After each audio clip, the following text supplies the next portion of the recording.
ខ្ញុំឈ្មោះវិនលីទេសភាពនៅក្នុងសួនផ្កាក្រហមស្រស់នេះពិតជាមិនអាក្រក់ទេលោកប្រុសលីចាប់អារម្មណ៍ទៅគយគន់ជាមួយខ្ញុំបន្តិចដែរទេ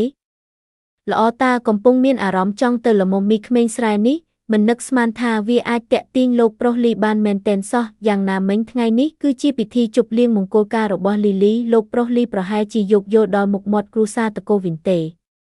ចុះរឿងកាលពីលើកមុននោះដោះស្រាយរួចរាល់ហើយឬនៅរួចរាល់ហើយរឿងមួយនោះអ្នកមិនបានប្រាប់នរណាគេទេមែនទេ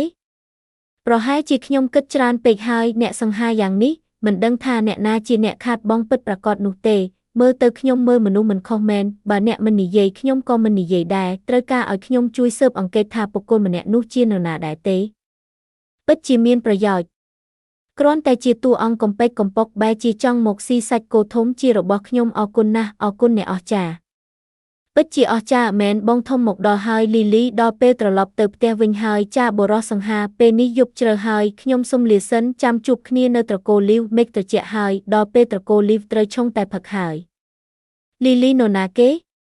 អរុនសួស្ដីបងធំអរុនសួស្ដីលីលីប្រលឹមស្រាំងបែបនេះតើបងមានការអីមែនទេប្អូនភ្លេចហើយឬថាថ្ងៃនេះត្រូវទៅរៀន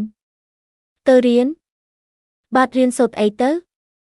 ម៉ែវាឲ្យខ្ញុំធ្វើជាម្ចាស់ក្ត្រីមកប៉ុន្មានឆ្នាំហើយនៅតែត្រូវ